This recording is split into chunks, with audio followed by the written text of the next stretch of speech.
Okay, well, it's the top of the hour, so we'll get started. First, thank you everybody for joining us this evening. I know people are busy, but I appreciate you making the time. I think we got a great agenda this evening. I'm going to turn it over to Dr. Grande in a minute to introduce our guest speaker, but after our guest speaker, we'll give you a quick update on the operations and where we are. Dr. Obechi Gadek is going to talk a little bit about safety and then the workflow optimization.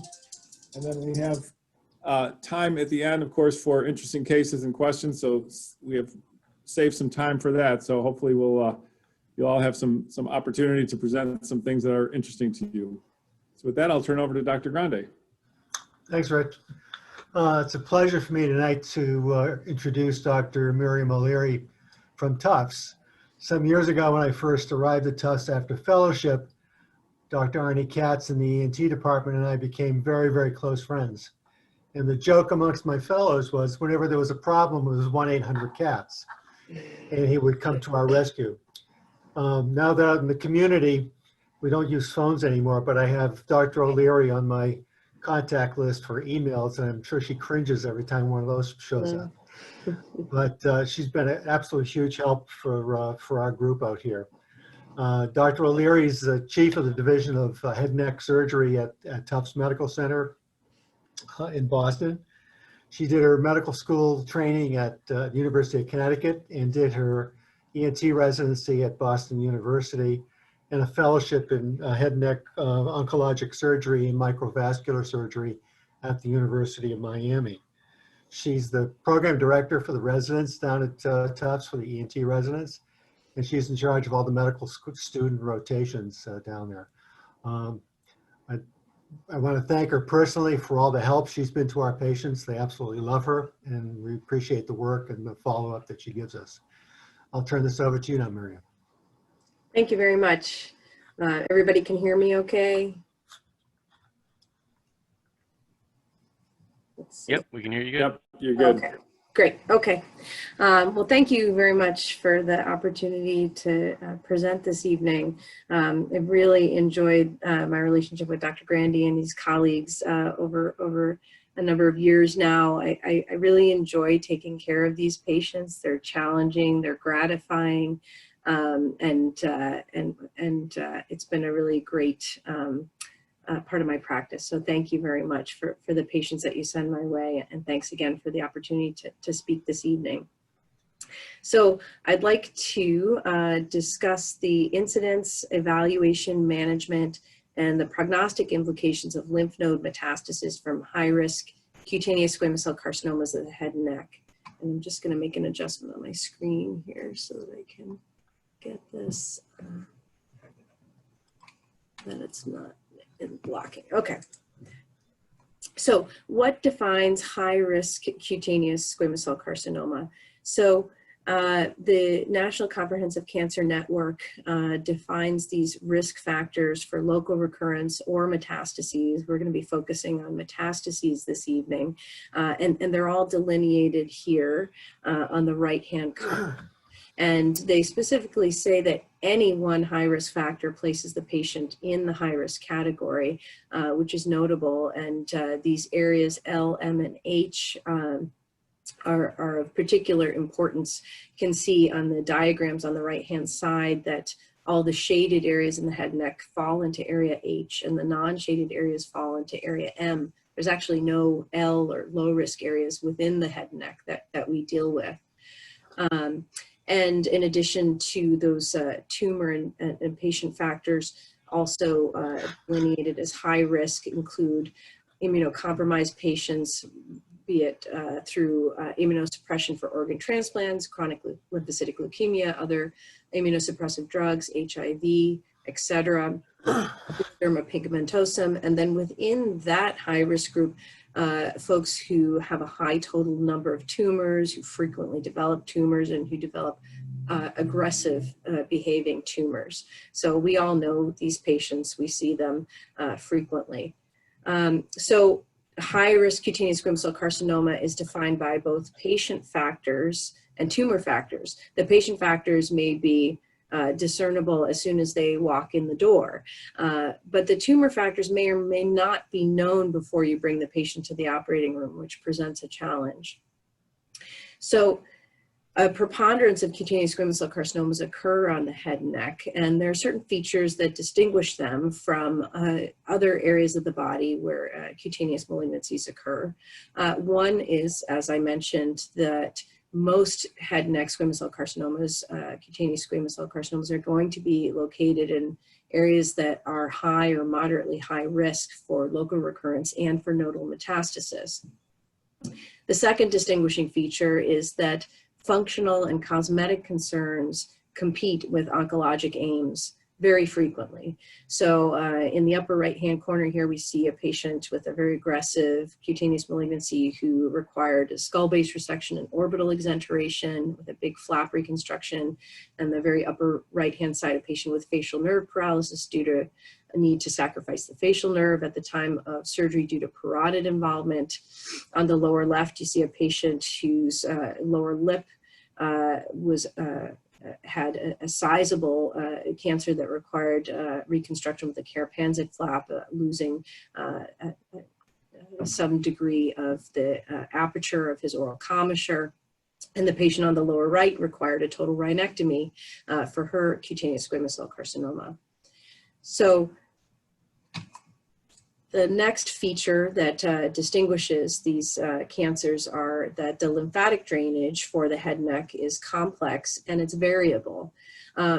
But on the other hand, there is pretty minimal morbidity from lymphadenectomy. So we have a cutaneous oncology multidisciplinary conference at Tufts, and I sit with Roger Graham, and Roger Graham kind of feels badly for me that I have to make incisions from up above the ear to down to the clavicle, depending on where the sentinel lymph node is, where he always makes the same incision in the axilla or the groin, but I feel bad for him because he's worrying about permanent lymphedema to the lower, the upper extremity from lymphadenectomies.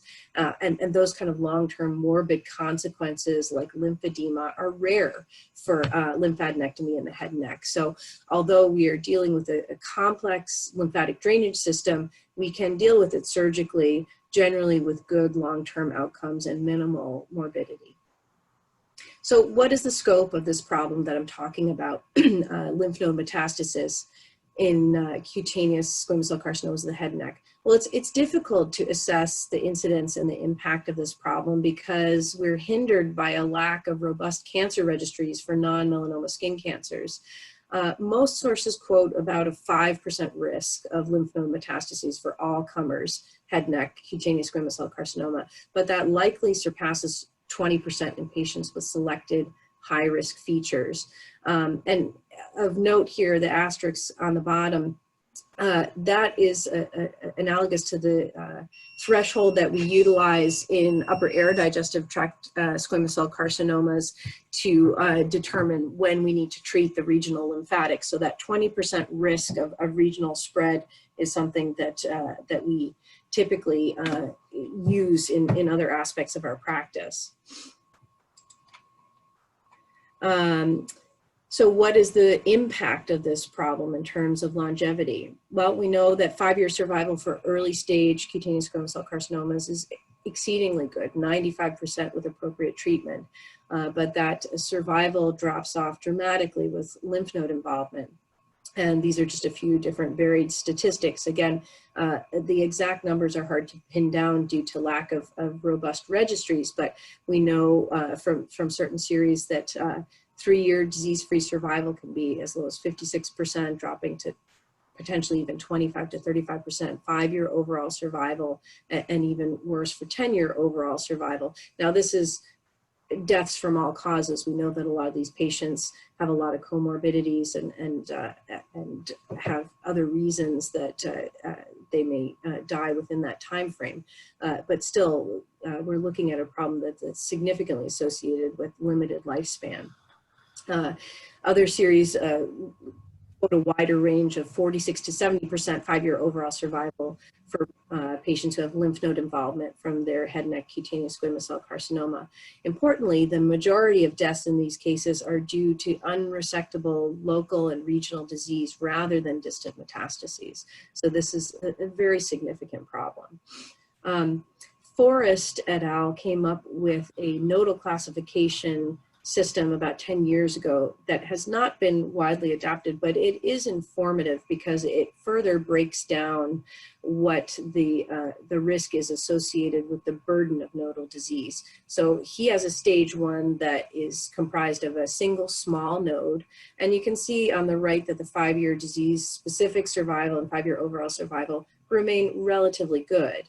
Stage 2 is multiple small nodes or a single big node greater than 3 centimeters, and the survival starts to drop off. And then when you get really bulky disease, stage 3, multiple nodes greater than 3 centimeters, there's a significant decrement in survival.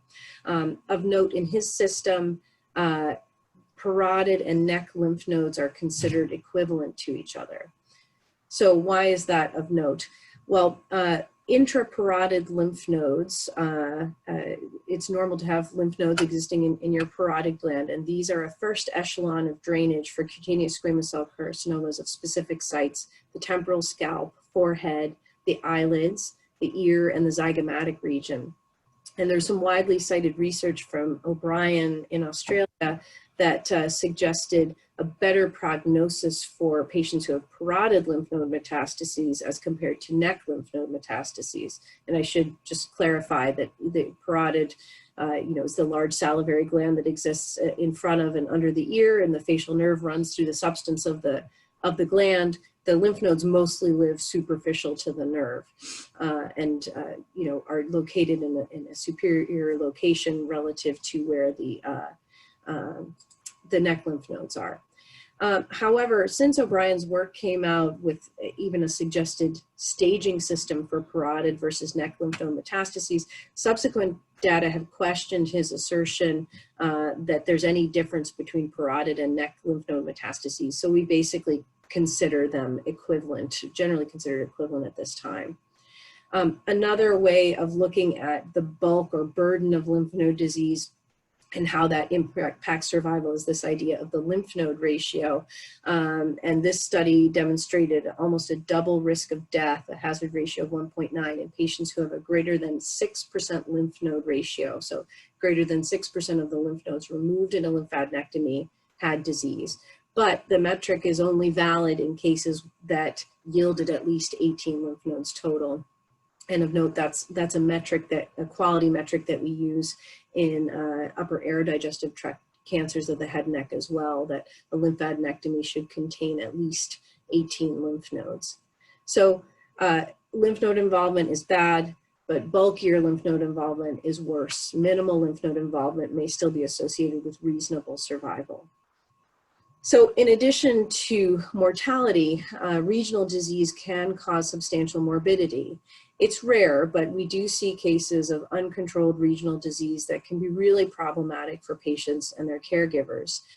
This is an example of a patient who previously had a auricular cutaneous squamous cell carcinoma and came to me with a lymph node metastasis in the posterior neck eroding through the skin. And we did a wide resection, had to do a lot of undermining, but were able to get the skin edges to come together primarily here. And then he came back several months later with this, a massive recurrence both on the auricle as well as in the neck. And now this disease is down into the deep neck musculature. It's really tethered. It's not really amenable to further resection. And you can see it's ulcerating through the skin. It's painful, it's draining, it's susceptible to superinfection. This is another patient who initially came to me with a tumor on the left, a preauricular cutaneous squame. He had a sentinel node biopsy that was positive. He had subsequent lymphadenectomy, radiation therapy. He also had longstanding CLL that started to become more aggressive. He then presented on the right-hand side with this rapidly growing scalp cutaneous squamous cell carcinoma. And then he began to develop recurrent regional disease with associated dermal lymphatics here. And over the course of weeks, this progressed from this, to this, which he unfortunately passed away shortly after this was taken. So this is an incredibly aggressive form of regional disease that is can really only be palliated. So lymph node metastasis is uncommon overall. The incidence increases significantly in high-risk cutaneous squamous cell carcinomas, which many head and neck cases are considered. Regional metastasis has substantial prognostic implications and potential for morbidity, and the lymphatic drainage of the head and neck is complex and variable. So some patients present with clinically obvious lymph node involvement, and how do we approach those patients? Generally, we do want to document that there is metastatic disease in that node, and that's usually easily accomplished with a fine needle aspiration biopsy in the office. As you can see in the picture on the right here, it's very well tolerated, and the sensitivity for metastatic squamous cell carcinoma is excellent. Some lymph nodes are necrotic and largely liquefied, and in those cases, we would use ultrasound guidance in the office to sample the solid part of the node, because you really need the solid component to get diagnostic material. And then we obtain some anatomic imaging, CT or MRI, to assess the extent of disease. We always look for unresectable features of lymph node disease. They're not common in cutaneous malignancy, but they include carotid artery encasement, deep neck musculature invasion, brachial plexus invasion, skull base extension, and dermal metastases. PET-CT would be considered in select circumstances, such as recurrent cases after prior surgery, prior radiation, but we don't widely use PET-CT for cutaneous squamous cell carcinoma. So we have somebody who's got a palpable node, FNA documents that there's metastatic squamous cell carcinoma, there's a known primary. How do we approach this surgically? Basically, we use the location of the primary tumor to determine what lymph nodes need to be removed. So this red dotted line is a coronal plane through the external auditory canal, and tumors located on the skin anterior to this line drain to a certain set of lymph nodes. So the green boxes here talk about those lymph nodes, the superior deep jugular, middle deep jugular, and inferior deep jugular. Basically, those are along your sternocleidomastoid muscle. And then for the ones that I mentioned previously that drain to the parotid gland, you would also include a parotidectomy and remove those lymph nodes. So that's, again, temple, forehead, eyelid, anterior ear, zygomatic region. For tumors that really come onto the anterior face, you may include submental or submandibular lymph nodes under the jaw. And then if your primary tumor is located on the skin posterior to this red dotted line, then you're going to do what's called a posterolateral neck dissection. So again, the boxes in green, these lymph nodes along the sternocleidomastoid muscle are going to be removed, but you're also going to remove more posterior lymph nodes designated in the blue boxes, what's called spinal accessory, or more commonly known as posterior triangle level 5 lymph nodes. And then higher up behind the ear here, you see retroauricular and suboccipital. Supraclavicular may or may not be included depending on the case. So I'm just going to briefly show you a couple of examples. So this is a gentleman who had a cutaneous malignancy of the mid cheek, basically had sentinel lymph node biopsies that were positive and was sent to me for completion lymphadenectomy. So he underwent parotidectomy and levels 1 through 5 neck dissection.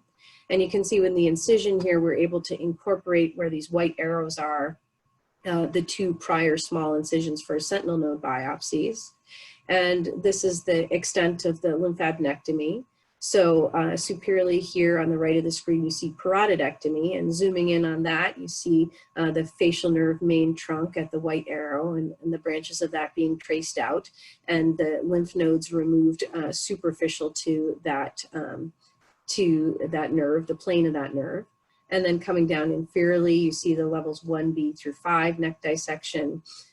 Here anteriorly, this muscle along which this level 1B notification is written here. That's where your submandibular gland comes out. Going back here, the sternocleidomastoid is retracted posteriorly, and you see your internal jugular vein and cranial nerve 11 or spinal accessory nerve. Those are your level 2 and 3 nodes, more inferiorly level 4. And then we retract the sternocleidomastoid the other direction anteriorly, and you see your level 5 nodes, again with the course of this spinal accessory nerve, cranial nerve 11, coursing through that area. So it's a lot of material that gets removed, but the morbidity is really minimal. So here he is at his first post-op visit. The skin incision heals well within relaxed skin tension lines. His facial nerve function is normal. His spinal accessory nerve function is normal, raising both his shoulders there, and he's going to do very well long term. So I'll give an example, 2 examples of the posterolateral neck dissection, which would be for the skin tumors behind this red dotted line. A gentleman who had a prior auricular cancer and came with this posterior neck lymph node growing into the overlying skin. So we had to resect this elliptical shape of skin overlying the lymph node, and this is the exposure. And then after we've removed the lymph nodes, you can see here the postauricular and suboccipital areas cleaned out, and levels 2 through 5 in the anterior part of the picture here. And another similar example, this gentleman had a posterior scalp cutaneous squamous cell carcinoma, came to me with this lymph node posteriorly with reddening or involvement of the overlying skin. So you can see on the left here, after all the lymph nodes have been removed, the suboccipital area, cranial nerve 11 coursing from level 5 up to level 2, crossing over that internal jugular vein, sternocleidomastoid being resected. The specimen there on the right, quite a bit of tissue that got removed, but his shoulder function is normal, and long-term morbidity is really quite minimal. So clinically obvious lymph node metastasis is generally treated surgically, and the extent of lymphadenectomy is dictated by the location of the primary tumor. It does add time to the procedure, but it's generally well tolerated with minimal long-term morbidity. Patients who get a lymphadenectomy will get a suction drain and stay in the hospital for 1 to 2 days and then go home. And pain is generally mild to moderate for the first week after surgery. Risk of infection or hematoma is in the 2% range or less. So they do well in both the early and late postoperative phases. So what about the patients who present without clinically obvious lymph node involvement, but whom you're worried for regional metastasis? So I like this quote from Kang and Tolan that says that tumor and patient factors that place patients at high risk for development of regional metastasis have been identified. Advancing treatment of cutaneous squamous cell carcinoma requires identifying and escalating treatment in this high-risk patient population, while avoiding overtreatment of the majority of cutaneous squamous cell carcinoma patients that do not develop regional metastasis. So how do we discern these high-risk tumor and patient factors? It's still in evolution, as you well know. The AJCC 8th edition staging introduced staging specific for head and neck cutaneous squamous cell carcinoma. But the Brigham and Women's staging system has been studied extensively in recent years and seems to hone in better, zero in better on really the subset of patients who are at high risk of nodal metastasis. So this review from 2019 staged a large number of head and neck cutaneous squamous cell carcinomas by both staging systems, Brigham and Women's and AJCC 8th edition. And they compared outcomes including local recurrence, nodal metastasis, disease-specific death, and overall survival. And they found that the Brigham and Women's staging was superior for predicting nodal metastasis and disease-specific death. It was not advantageous in terms of distinguishing local recurrence and overall survival. And so you can see here in this little table I made on the right that the Brigham and Women's stage T2B and T3 comprised 9% of all of the cases they looked at, but accounted for 70% of the metastasis and 92% of the deaths. Whereas the AJCC staging, there's a larger number of patients that incorporated a similar number of metastases and deaths. So if you look at this quote on the lower left here, it's a little confusing, but I'll explain it in a moment. Lack of distinction between AJCC T2 and T3 resulted in a 23% subset of these tumors with significant risk of metastasis and death. The two were basically indistinguishable from each other. And this is considered too large of a group for routine nodal staging or consideration of adjuvant therapy. But the Brigham and Women's staging identifies the same number of poor outcomes in a much smaller 9% subset. And that minimizes inappropriate upstaging of low-risk disease. So, just go back here. So the AJCC T2 and T3 tumors had similar risks of nodal metastasis in the 12 and 14% range, but the T2B tumors had a 24% rate of nodal metastasis and 17% rate of disease-specific death. T3 tumors were rare in this group. There were only 5 of them. 3 of the 5 had nodal metastasis and all of them died of disease. So it's a pretty powerful paper. So what is this sentinel lymph node biopsy that we can use in this select population? Just to give you a brief summary of what it looks like from the surgeon's point of view and the patient's point of view, these pictures came from various different sources. I wish I had pictures that followed one patient through the whole process. So I hope it's not too confusing. But basically on the upper left here, patient comes into nuclear medicine 8 o'clock in the morning. This patient, I couldn't find a picture of a head and neck tumor being injected, but this patient has a tumor on their arm and they get radionuclide injected at 4 points around the tumor. Some patients complain that that's fairly painful. It's kind of one of their worst memories of the day, unfortunately. But they get those 4 injections and then they wait for this to drain to the regional lymphatics. And then between 9 and 10 o'clock in the morning, they get a lymphoscintigram, which is this picture here with the dark spot indicating the primary tumor injection site, and then these dark, these fainter spots trailing off from there, indicating the sentinel lymph nodes. And this picture next to it, which has the CT scan, is SPECT CT, which is a integrated imaging study between a CT scan and a lymphoscintigram, which gives us a lot more targeted information about exactly where those lymph nodes are. It's not yet available at Tufts, but it is coming within the next year, I'm told. But the radiologists help us out and they use the lymphoscintigram to mark on the skin the area where the sentinel lymph nodes are. So you can see in the upper right-hand corner, this patient comes to the pre-op area, and where the white arrow is, the radiologist has used like a Sharpie marker to mark roughly where that lymph node is. So we have a sense of the general vicinity. We bring the patient to the operating room. In the lower left-hand corner, you see in the operating room, we inject methylene blue around the primary tumor. That drains very rapidly to the lymph nodes in about 15 minutes. So then in the middle lower picture, you can see this patient had methylene blue injected around the scalp tumor. And they're using this metal instrument that is a neoprobe, like a Geiger counter, to detect radioactivity at the site of the sentinel node. And we're directing our Geiger counter to the area that was marked with a Sharpie marker by the radiologist. And then we make a small 1 to 2 centimeter incision over that area. And then we look for a blue stained lymph node. So the radioactivity gets us to the general vicinity, and then the blue dye gets us to the exact lymph node.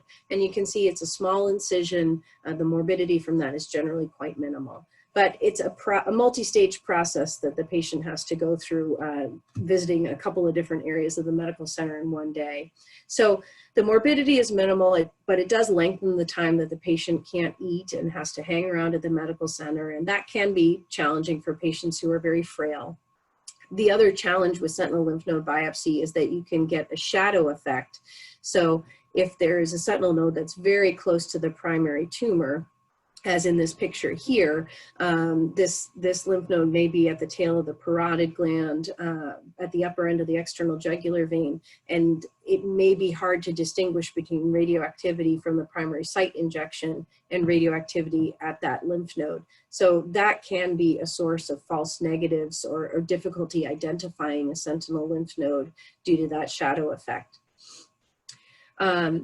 This series looked at those Brigham and Women's class T2B and 3 tumors that had a 29.4% positive sentinel node positivity rate. So it did show that this group had a high yield from essentially this, what we would consider a screening test. So it's an appropriate population to apply sentinel lymph node biopsy to, but it's not all inclusive. The Brigham and Women's staging doesn't include patient factors, such as those who are immunocompromised. It doesn't consider location of the primary tumor. So it's not the end all and be all of our decision-making process for sentinel node biopsy. This is a study that came out last year that looked at cutaneous squamous cell carcinomas of the head and neck with sentinel node biopsy prospectively. They looked at 105 patients and offered completion lymphadenectomy to those with positive sentinel nodes and followed them up for 5 years. They had 10 positive sentinel nodes, and an additional 5 patients went on to develop regional recurrence after a negative sentinel node. So their total subclinical nodal metastasis rate was 14.3, a bit lower than that 20% rate I quoted earlier. As in other studies, they showed that nodal metastases were significantly associated with reduced disease-specific survival. Interestingly, they found that the total number of high-risk features, 4 or more, or certain combinations of high-risk features, specifically perineural invasion and depth of invasion, were best at predicting nodal metastasis, better than any one individual high-risk feature. And the high-risk features that they used included the same ones used in the Brigham and Women's staging, these 4 here: size, invasion, differentiation, and perineural invasion. But they also included other factors: lymphovascular invasion, local recurrence, particular locations in the head and neck, immunocompromise, and carcinoma in a pre-existing scar. So this is the largest cohort to date of sentinel node biopsy for cutaneous squamous cell carcinoma specific to the head and neck. And it provides us new data on what that actual risk of subclinical nodal metastasis is, which can guide our treatment recommendations and our counseling of patients. And it does document a higher regional failure rate with longer follow-up compared to other studies. And interestingly, the authors emphasize that it may not be the very highest risk tumors that are appropriate candidates for sentinel node biopsy, but more intermediate risk patients, because very high risk cases may lead to early local failure and mortality, which negates the benefit of identifying occult regional disease. And I would add to that patients who have very limited life expectancy from all causes. They may not be reasonable candidates for sentinel node biopsy. The caveats are that there was a concerningly high false negative rate for sentinel node biopsy in their study, possibly as high as 23%. And we know in melanoma, the false negative rate is only 5%. And that's been shown in all sites of melanoma, but it's also been shown in head and neck melanoma. So it's unclear why the false negative rate is so much higher for cutaneous squamous cell carcinoma. And it may be just a matter of the volume of cases that are done and the learning curve in terms of surgeons who are doing these, potentially. The other problem is that it may be difficult to translate this knowledge into ideal clinical practice, which would be doing a sentinel node biopsy when you take out the primary tumor, if the biopsy doesn't yield all of that information that we need to determine if they're high risk: perineural invasion, depth of invasion, differentiation, etc. In addition, the study doesn't tell you how many additional positive nodes they identified on completion lymphadenectomy, and that's important information in counseling patients who are poor surgical candidates to go on for more extensive surgery. And a very small number of patients reach their ideal follow-up, so we may be underestimating late nodal recurrences. But in summary, optimal determination of high-risk status necessitates routine and consistent reporting of pathologic factors such as differentiation, depth of invasion, and perineural invasion. And patient factors are also critical, and they're more reliant on a case-by-case determination than on any predetermined algorithm. False negative rates are reported to be higher than those reported for melanoma, but potentially with greater, wider experience, that number will come down. So in summary, lymph node metastases present a significant concern in head and neck cutaneous squamous cell carcinoma for oncologic control and for cure. Patient and tumor risk factors for nodal metastases continue to be refined through retrospective and prospective studies. Surgical management of neck lymph nodes, both sentinel node biopsy and lymphadenectomy, can be accomplished without significant long-term morbidity. This is a part of our practice that we're very comfortable with, since we're also dealing in the neck for our air digestive tract cancers and thyroid and salivary gland cancers. So this is a very rewarding and gratifying part of our practice, and I really enjoy sharing patients with your group. Thank you very much for the opportunity to speak to you this evening.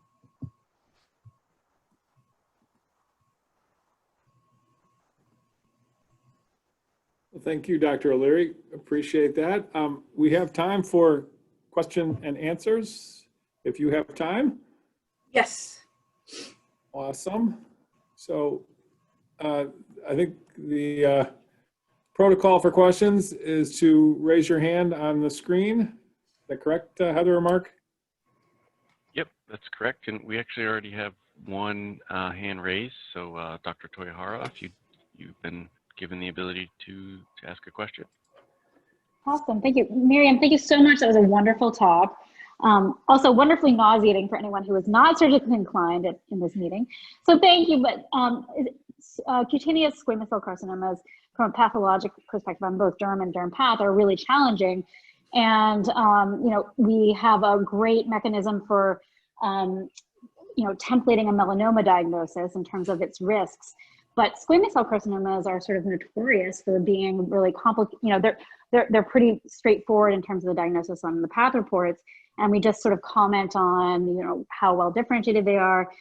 We don't have as many tools to sort of assess the high risk potential for these tumors. And so one of the things I was involved in was the Castle Biosciences molecular test to look at a molecular fingerprint for basically delineating these high risk profile squamous cell carcinomas from a molecular basis. So I'm curious, and you know, certainly full disclosure, I was involved and I have no financial stake in the company, but I'm just curious if this is something that you guys use or have encountered, or what your thoughts are on these molecular tests for squamous cell. I haven't encountered them for cutaneous squamous cell, and I would welcome them for the reasons that you describe, and I think that's where we're heading in all oncologic care over the next decade. So I think that it will be an important tool for us, but I don't have any experience with molecular fingerprinting for cutaneous squamous. It literally they just opened it up to clinical use. So I'm just as curious to hear how it pans out in terms of clinical practice. So would love to chat offline at some point. Absolutely, would love to. Miriam, what's your threshold for postoperative or radiation, especially in patients with perineural invasion? Yeah, so, you know, always a multidisciplinary discussion, but yeah, the perineural invasion greater than 0.1 millimeter diameter is generally what our radiation oncologists would agree with for adjuvant treatment. In terms of nodal disease, multiple positive nodes, bulky nodes, and if there's extracapsular extension of nodal disease, consideration of adding concurrent chemotherapy. Thank you. So I think there's a question about how one raises their hand. Mark, can you go over that process? Yeah, absolutely. So if you bring your mouse near the bottom of the screen, a little menu bar will pop up, and I believe it's on the right-hand side. You should have a button to raise your hand. If you do that, then I'll be able to see it on my end and unmute you.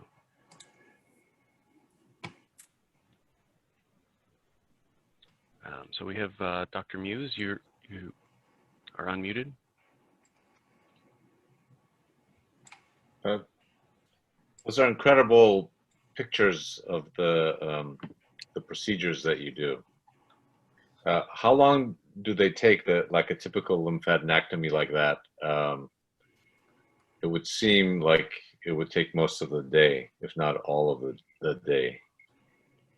For the anterior one, if you're doing parotid and neck, it would be about 4 hours.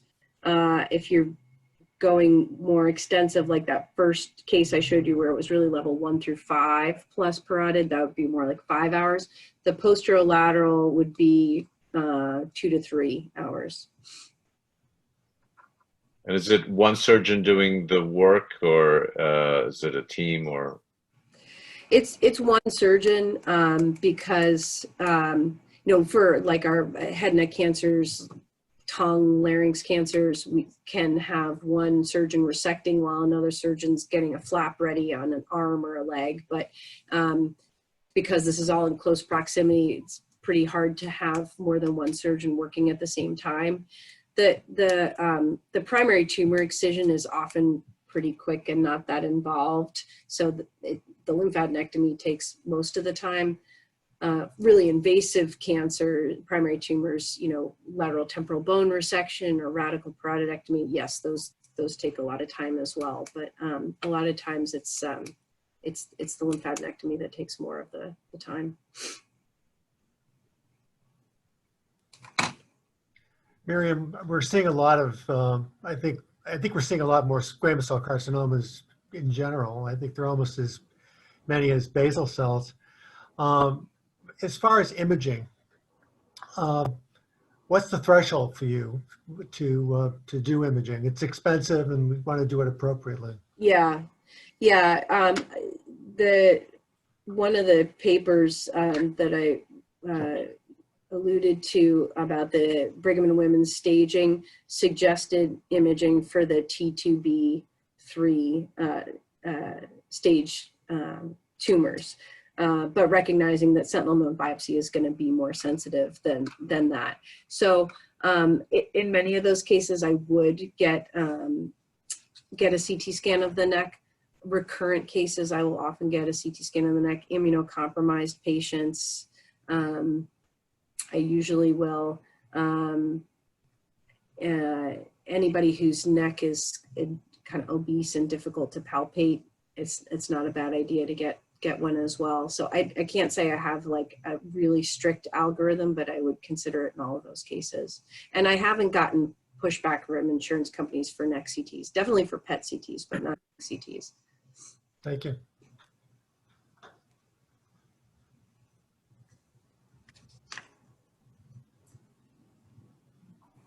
Any more questions, Mark?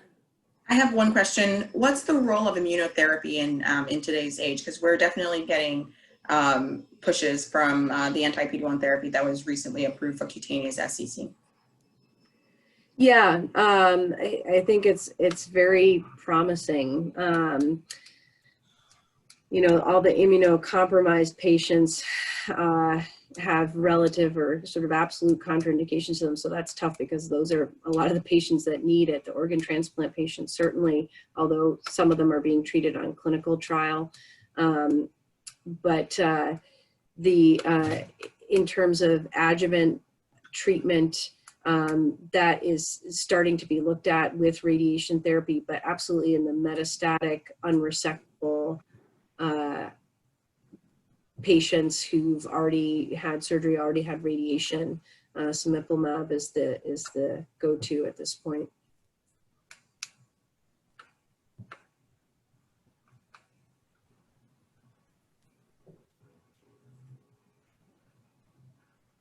Okay. I'm not seeing any other questions, Rich. Okay, great. Well, thank you. Dr. O'Leary, thank you very much. Excellent talk. Appreciate it. I'm sure everybody did. So thank you again for spending your evening with us. Thanks very much. I really appreciate it.